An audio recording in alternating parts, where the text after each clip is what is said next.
आत्या, उद्या काहीच चुकीचं होणार नाही. आम्ही सगळे आहोत ना सोबत. तुम्ही घरी चला, तुम्ही चला घरी चला.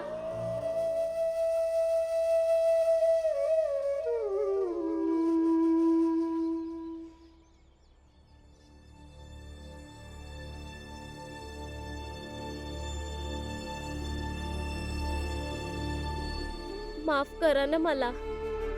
हे बघा, असं नाहीये की मला कुटुंब नकोय, नवरा नकोय. फक्त हव्यासामुळं माझी चांगला विचार करायची शक्तीच संपली होती. म्हणून कळत न कळत मी तुमच्या अपेक्षा पूर्ण नाही करू शकले. पण मला माफ करून एक नवीन सुरुवात करायची संधी द्या. माफ करा ना मला.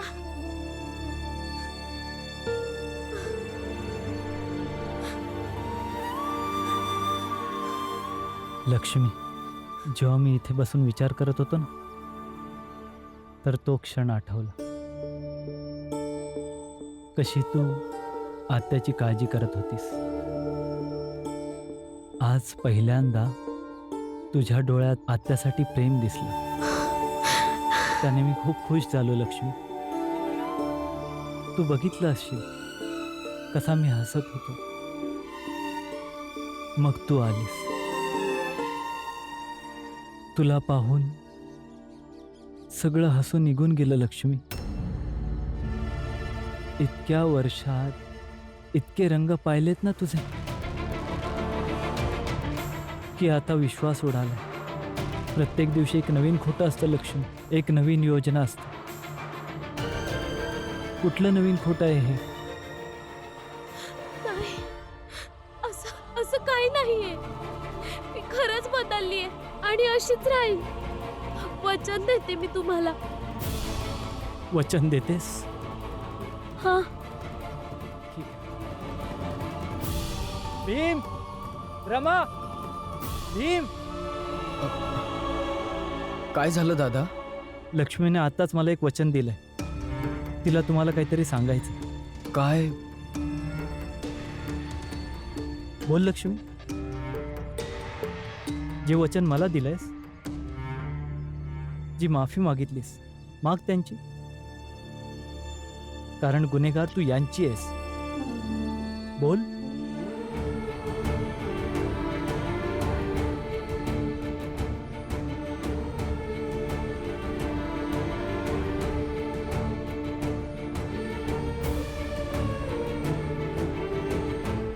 माफ करा मला. आजपर्यंत जे काही केलं त्यासाठी मी माफी मागते.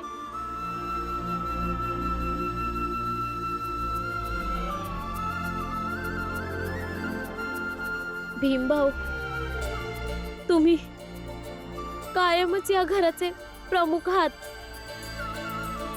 या बाबतीत कोणी तुमच्या बाजूने तर कोणी विरोधात. आजपासून तुमची वहिनी कायमच तुमच्या बाजूने असेल.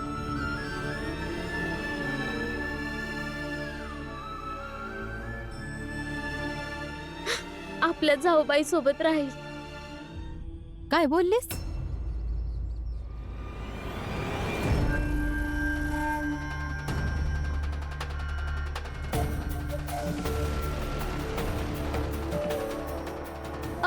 आई,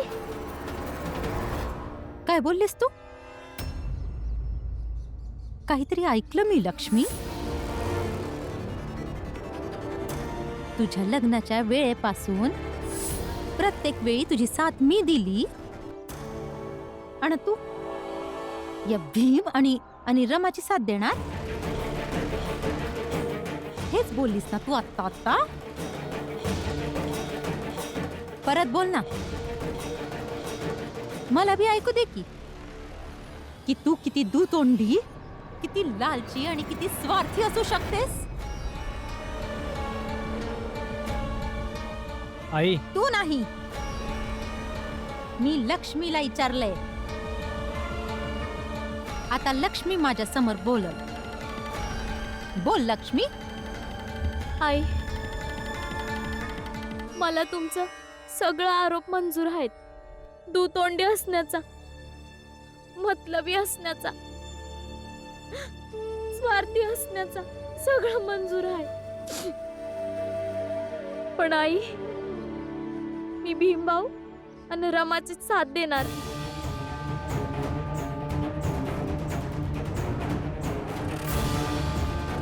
म्हणजे तू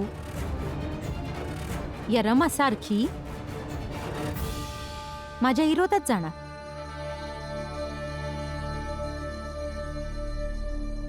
माझं काही ऐकणार नाहीस. प्रत्येक गोष्टीत माझा अपमान करशील. काय बोलताय तुम्ही आई? रमानं तुमचा अपमान कधी केला? आणि मी हे नाही बोलत की मी तुमच्या विरोधात जाईल. मी फक्त या दोघांसोबत राहीन. त्याचा अर्थ तर तोच झाला ना लक्ष्मी, की तू आता माझ्या विरोधात आहेस.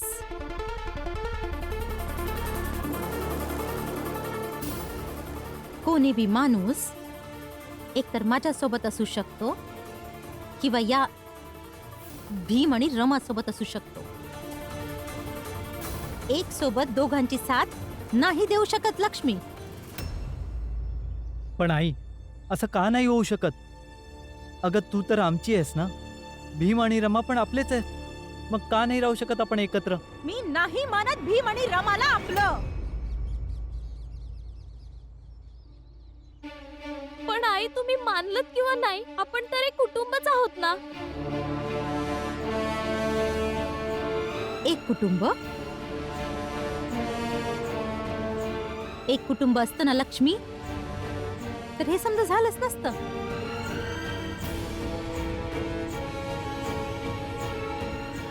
नेहमी भीम माझ्यासोबत फक्त सावत्र आईसारखा वागलाय आणि त्यानंतर त्याच्या बायकोने आणि आता तू पण मला तीच जाणीव करून देतेस.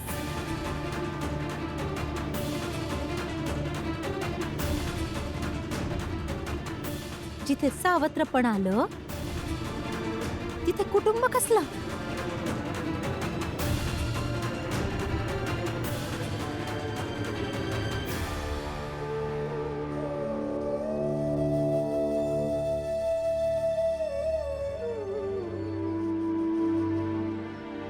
आई, जेव्हापासून मी या घरात आले तेव्हापासून मी आणि ताई आम्ही दोघी तुम्हाला आई म्हणत आलोय. आणि आई शब्दाची पवित्रता एवढी असती का कुणाला बी उपऱ्या मनाने वर्षानुवर्ष आई म्हणत राहिलो ना तर त्याच्याबद्दल प्रेम, सन्मान, आदर मनात निर्माण होऊनच जातो. आणि आम्ही सगळे तर तुम्हाला मनापासून आई म्हणतो, म्हणतच नाही तर मानतो बी. आणि तुम्ही आम्हाला कधी सावत्र आई नाही वाटल्या, त्यामुळं तुम्ही बी असा विचार नका करू. आई, मी पण तुला कधी सावत्र आई नाही मानलं. तू इतक्या वर्षापासून कशीही वागलीस, पण काही वेळासाठी तरी भीम आणि रमाला आपलं मानून तर बघ. कदाचित तुझ्या जीवनात थोडी शांतता येईल आणि आपण सगळे सुखाने राहू.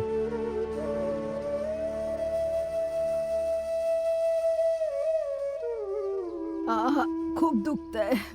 ठीक होईल ताई, शेकते ना आता डल्ली मावशी. शेकल्याने जखमेला खूप आराम पडतो. तुम्ही काहीच चिंता करू नका. मीरा, आता बरं वाटतंय ना? हो हो, ठीक आहे. दादा, आज जिजाबाई भीम आणि रमा समदे आपसात बोलतायत. जरा बघा ना. बोलतायत तर बोलू दे ना, बघायचं काय? मी कधी आई नाही म्हणालो तुम्हाला, पण मी कधी तुमचा अनादर पण नाही केलाय. आणि वचन देतो की इथून पुढेही नाही करणार. पण प्रत्येक वेळी फक्त एकच अपेक्षा ठेवलीये मी, की आपण सगळे या घरामध्ये एका चांगल्या कुटुंबासारखे राहू. चुप रहा तू. तुझं काही बी नाही ऐकायचंय मला.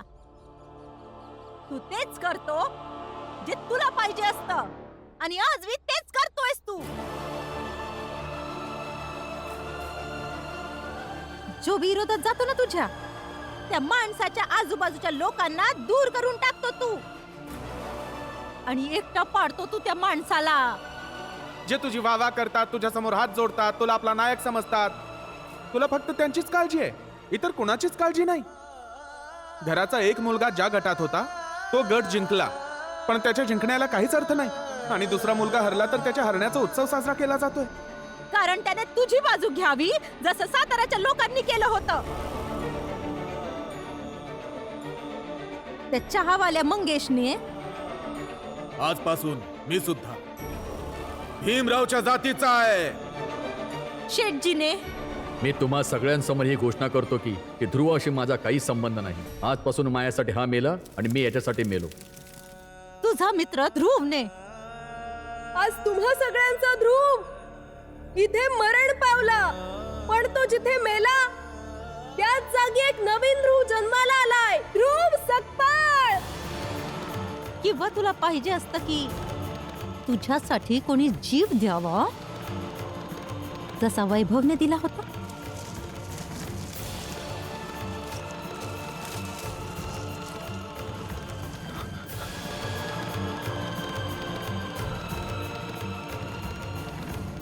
पण ही जिजाबाई वेगळ्या मातीची बनली आहे. तू किती बी प्रयत्न केला तरी मी तेच करणार जे मला पाहिजे. ऐकतोयस ना तू? तुझ्या चालाखीत कधी नाही फसणार मी, जशी ही मूर्ख लक्ष्मी फसली. आई, मी कुठल्या चालाकीत नाही फसले. फक्त माझ्या मनाला हे पटलंय की प्रत्येक वेळी भीमभावानं रमाचा विरोध करणं बरोबर नाही. वाद घालायचं तुला माझ्या संग? वाद घालायचंय तुला? मग चल चल वाद घालूया. तू तुझी गोष्ट समजव तुझ्या पद्धतीनं, मी माझी गोष्ट समजवणार माझ्या पद्धतीने. आणि जो बी आपली गोष्ट ऐकवण्यात यशस्वी होईल ना लक्ष्मी, त्याचीच गोष्ट मंजूर होईल. मंजूर आहे लक्ष्मी? बोल, मंजूर आहे तुला? आई, हा काही वाद घालायचा मुद्दा मंजूर आहे तुला? वय मंजूर आहे. मग चल माझ्या सोबत.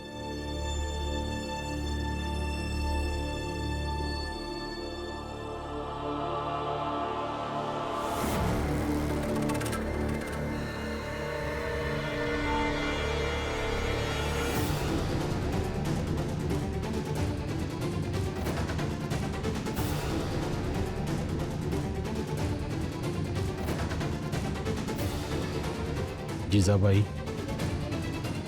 लक्ष्मीला ज्या मार्गाने पुढे जायचं आहे त्याला मी कोणाला अडवू देणार नाही.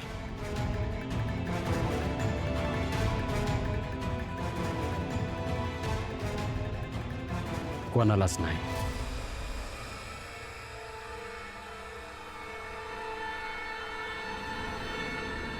तुम्ही समजे आज जा.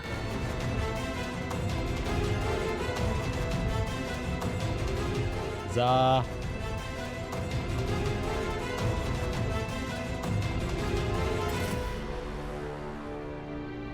हात सोडा माझा, हात सोडा. अजून एक गोष्ट जिजाबाई, पुढच्या वेळेस लक्ष्मीचा मार्ग अडवायचा प्रयत्न केलास तर मी तुला परत अडवीन, परत अडवीन. आणि माझी ही गोष्ट कायम लक्षात ठेव.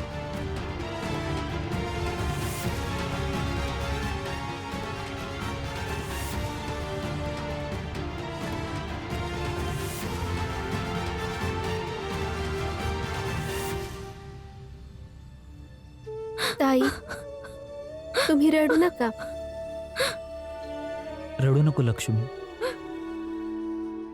तशी नको रडू. आई किती किती दुःखी असतील त्या, रागावल्या असतील माझ्यावर, पण मी कशी समजावू त्यांना? नाही समजणार तिला. आईने एकदा एखादी गोष्ट ठरवली की ती तेच करते जे तिला योग्य वाटतं.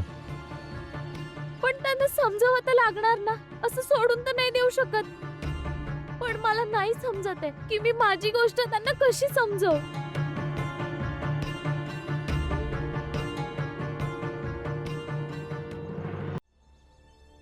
वहिनी, मला आत्ता एकच मार्ग दिसतोय.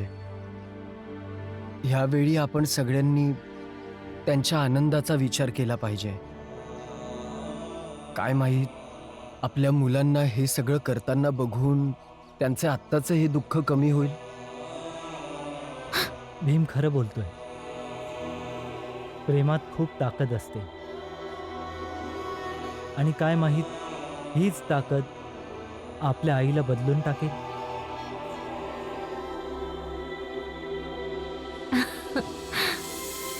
हा, आता जेव्हा आपण सगळे पहिल्यांदा एकत्र आलो आहोत तर आईला बदलणं आपलं सामूहिक लक्ष आहे. चला आपण प्रण करू की आईला बदलण्यासाठी आपण काही ना काही करून त्यांना आनंदी ठेवू.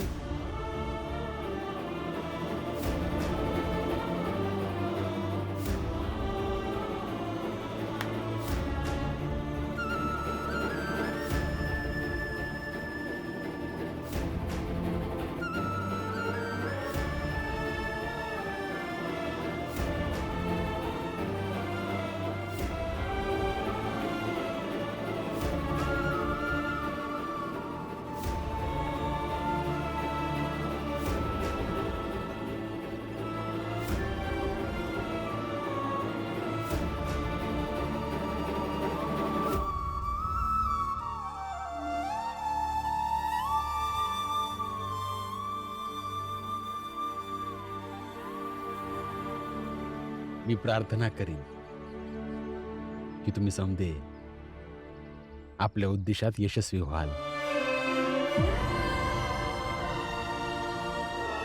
जर माझ्या मरणाच्या आधी जिजाबाई तुमच्या सोबत येईल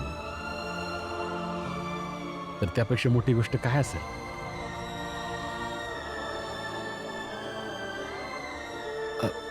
बाबा,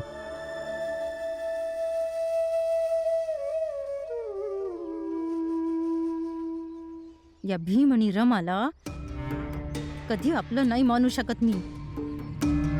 मग काही बी होऊ दे.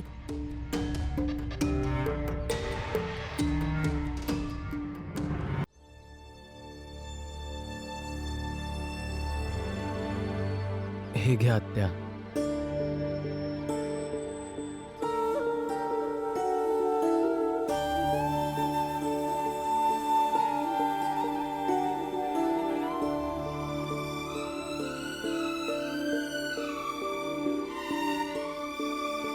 एकत्र सगळे किती चांगले दिसता तुम्ही.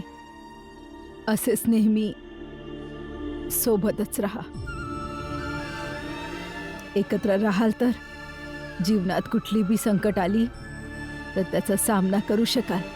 वय आत्या, राहू ना, जीवनभर सोबत राहू. फक्त तुम्ही चांगलं जेवा आणि आराम करा आणि लवकर ठीक व्हा. तुम्ही झालायत आता म्हाताऱ्या आणि माझ्या समोर माझं पूर्ण आयुष्य पडलंय.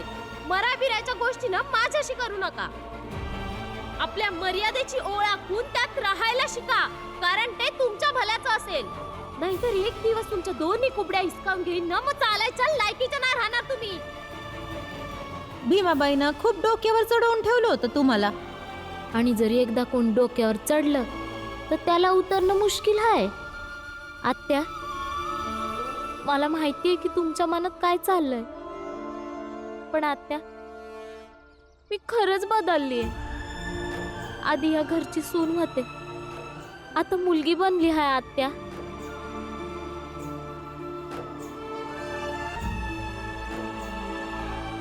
आम्हाला समद्यांना हेच पाहिजे होतं की तू नेहमी या घरातली मुलगी बनूनच राहावं.